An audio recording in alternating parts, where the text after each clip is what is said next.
Samsung is rolling out a new update that'll help people overcome the uneasiness we all feel every time we hand over our phones for repairs. The company is debuting a new Galaxy phone feature in South Korea. Repair mode hides users' data to prevent theft when a device is turned over for repair. A translated version of the Korean press release states that repair mode will block access to photos, messages, and account information when activated.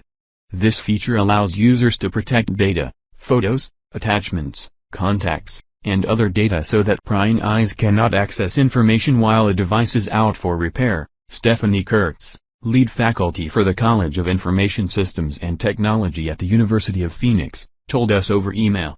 This is a great new feature for users with no other options to lock down the data they have stored on a device.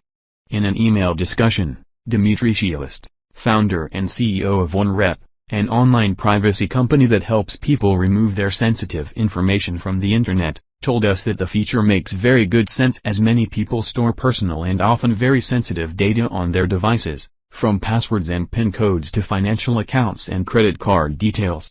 The press release mentions scant details about the new feature, saying it's being rolled out via a software update, will reboot the device when activated, and can be turned off only using the owner's pattern or biometric recognition. This is why Shielist, while welcoming the feature, stressed that to build trust, Samsung must be absolutely transparent about what this protection entails and how it is provided to ensure no consumer information is compromised.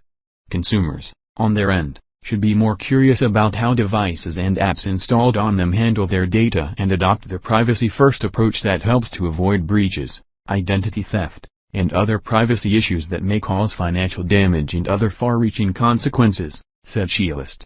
This is all for now. Hope you found this video helpful. Hope to see you all in the next video. Until then, goodbye.